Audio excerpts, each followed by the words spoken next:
as a great pick.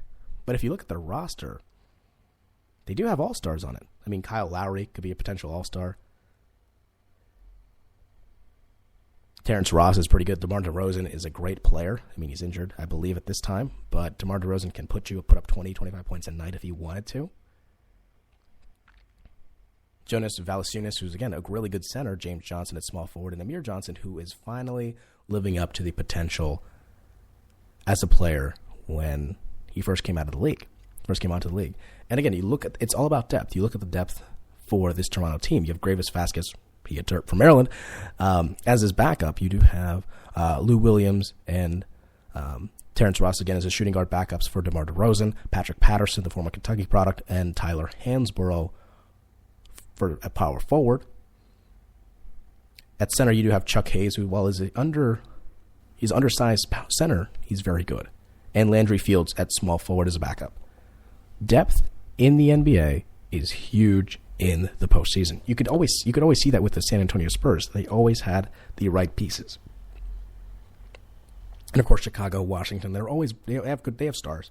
Can Derrick Rose stay healthy? Can John Wall finally live up to the potential? And then you have Cleveland. So, I mean, the Eastern Conference is a little bit deeper this season than in previous seasons. In the West, what can you say about Golden State? I mean, 28-5 on the season, 15-1 at home. And to think that they were almost going to trade Klay Thompson away for Kevin Love. It's pretty amazing to see that how great Steve Kerr has been as a coach in his first season, coming out from the booth to coach his team.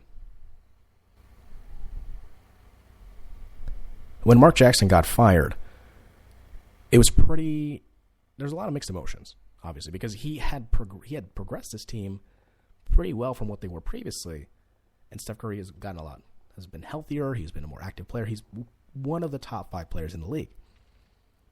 When Steph Curry shoots the ball, you know it's going in. No question about it. And then the starting 5 for this team, amazing. Steph Curry, point guard. Klay Thompson, shooting guard. Draymond Green, power forward. David Lee, again, 20-10 guy who used to be playing with New York. He could be a 20-10 guy, no question. And he's playing off the bench at this point. Harrison Barnes at small forward. Andre Iguodala, his backup. Andrew Bogut at center. This is a great team. Now, can they make it in the postseason? We'll see. I think that's what really determines the success of a season. Again, the regular season can be great. Teams in the West usually win 50, 55 games. But can you beat the more experienced teams in the postseason? Can you beat the San Antonio Spurs? Can you beat the Dallas Mavericks? Can you beat the Memphis Grizzlies? Teams that have experience in getting to the Western Conference Finals and the NBA Finals. And I think Steve Kerr is a coach, again, probably going to be coach of the year if the Golden State Warriors continue at this pace. So we're going to see what happens with that. Same with the Portland Trailblazers right now, 27-8 on the season.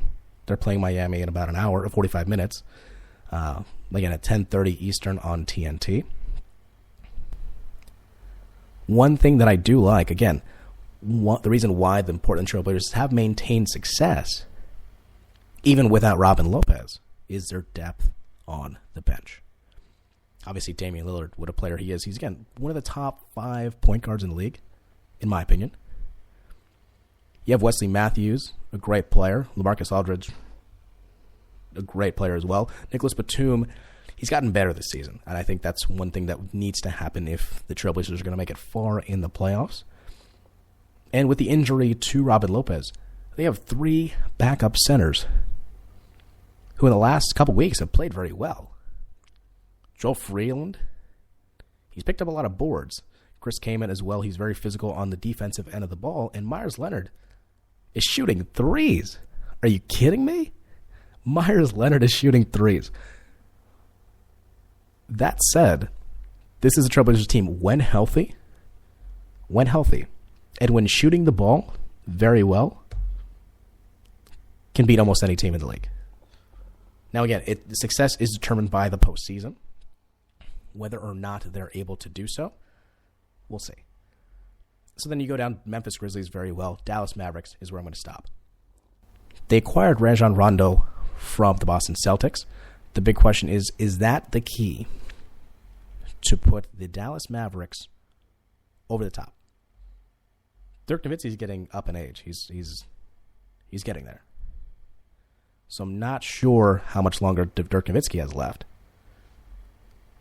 But the pieces that are placed around him right now, pretty good. Because here's the thing. Rajon Rondo is more of a facilitator. And Monte Ellis likes to shoot the ball. We know that. We know from his time as Golden State, he likes to shoot the ball. So what Rajon Rondo has done, he has spaced the floor for this team. And Monte Ellis has been able to put up great numbers. Dirk Nowitzki, again, very good as well. Tyson Chandler, the defensive force inside. And Chandler Parsons, the acquisition from Houston, has always been a really good wing player. So that's what I like. That's what I like about this Dallas Mavericks team. I think they can contend for the Western Conference Finals. Can they win? We'll see. I think, again, it's going to be a deep team. And then you go down the standings here. You have Houston at 5 spot right now. They have acquired a lot of players, but again, Josh Smith especially, who they acquired from Detroit, Detroit let go a couple weeks ago. Can he be the X factor? Can he do what is necessary and not be detrimental to a team? And then you have the San Antonio Spurs, who are the defending champions, but they're the 7th seed right now. I'm not really worried about the Spurs. I'm not. They could play any team in the Western Conference, they'll be fine. You know why? They have proven it time and time again, that they're very successful. And then you have Phoenix in the 8th spot as of now.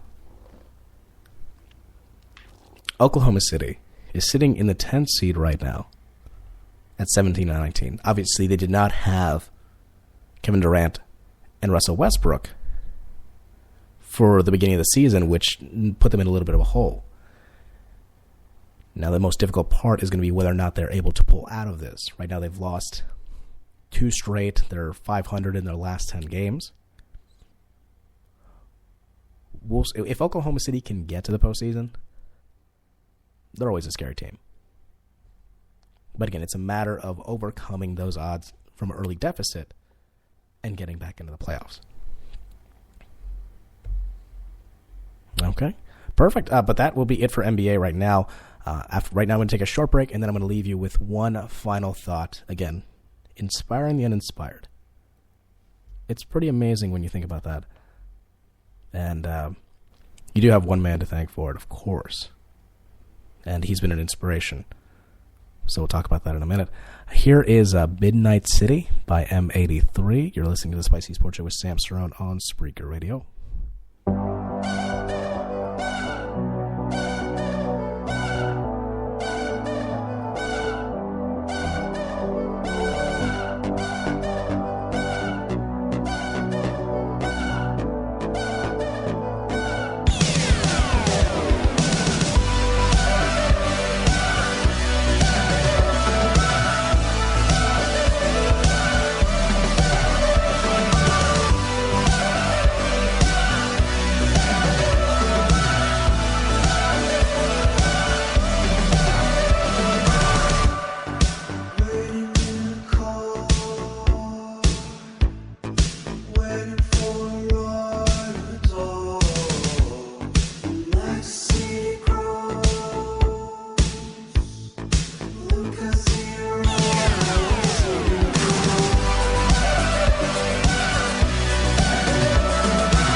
You're listening to the Spicy Sports Show with Sam Stern, coming to you live from Jacksonville, Florida. That was Midnight City by M83.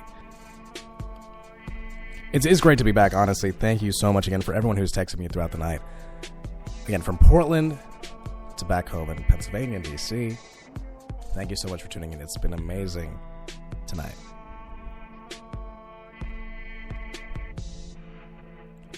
So my one final thought. I met this guy a couple years ago, and he's kind of changed the last couple years. And I haven't seen him, and so I decided to catch up with him. And so he came to me, and he was like, "Sam, I've changed." And I said, "Okay, yeah, what's going on?" And he's like, I was in a really bad place for a while. I didn't know what I really wanted to do with my life. And, this was a guy that, again, he picked a major, stuck with it for a little while, and then hated it. And I asked him, what changed? And he said, again, he really didn't like the major. He wanted to get out of it. He didn't really know how. He said it was a sophomore in college, and at that point,